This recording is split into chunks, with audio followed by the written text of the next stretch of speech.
بھارت میں ادارہ جاتی بدعنوانی اپنے عروج پر ہے اور رواں سال بدعنوانی کو نہ صرف روکا نہیں جا رہا بلکہ اسے حکومت کی سرپرستی بھی حاصل ہے۔ انڈین ایسوسی ایشن فار ڈیموکریٹک ریفارمز نے اپنی ایک رپورٹ میں کہا ہے کہ مالی بے ضابطگیوں اور بدعنوانی کی جڑیں بہت گہری ہیں کیونکہ اس کی سرپرستی ارکان پارلیمنٹ اور سیاستدان کر رہے ہیں۔ ٹرانسپیرنسی انٹرنیشنل کی طرف سے 2022 میں رپورٹ کردہ کرپشن انڈیکس میں بھارت کو 180 ممالک میں 85 نمبر پر رکھا گیا ہے۔ کرپشن انڈیکس ممالک اور خطوں کی درجہ بندی اس بنیاد پر کرتا ہے کہ ان کا سرکاری شعبہ کتنا کرپٹ سمجھا جاتا ہے۔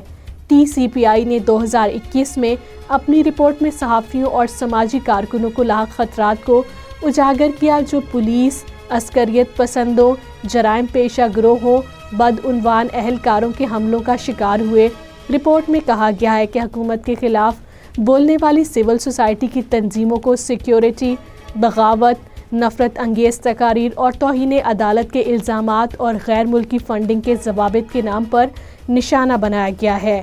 نریندر مودی حکومت کی طرف سے بدعنوانی کی سرپرستی کا اندازہ بھارت کے سب سے بڑے اسکینڈلز میں سے ایک سے لگایا جا سکتا ہے جس میں اڈانی گروپ شامل ہے۔ نریندر مودی کے قریبی دوست گوتم اڈانی کی قیادت میں اڈانی گروپ اس وقت سے شدید دباؤ کا شکار ہے جب رواں سال 24 جنوری کو امریکی ادارے ہڈنبرگ ریسرچ نے اپنی رپورٹ میں کہا تھا کہ یہ گروپ کئی دہائیوں سے لین دین میں دھوکہ دہی اور شیئر کی قیمتوں میں ہیرا پھیری میں ملوث رہا ہے۔ بھارتی سیاستدان، بزنس مینز، ٹائکونز، بیوروکریٹس اور فوجی قیادت اس بدعنوانی سے استفادہ حاصل کرنے والوں میں شامل ہیں۔ بھارت میں 1% افراد کے پاس ملک کی مجموعی دولت کا 58.4% ہے۔ بھارتی انفورسمنٹ ڈائریکٹوریٹ نے جیٹ ایئر ویز کے بانی نریش گوئل کو بینک فراڈ سے منسلک منی لانڈرنگ کیس میں گرفتار کیا۔ وہ مبینہ طور پر قرضوں کے نادہندہ ہیں جس سے کینرا بینک انڈیا کو 539 کروڑ روپے کا نقصان ہوا۔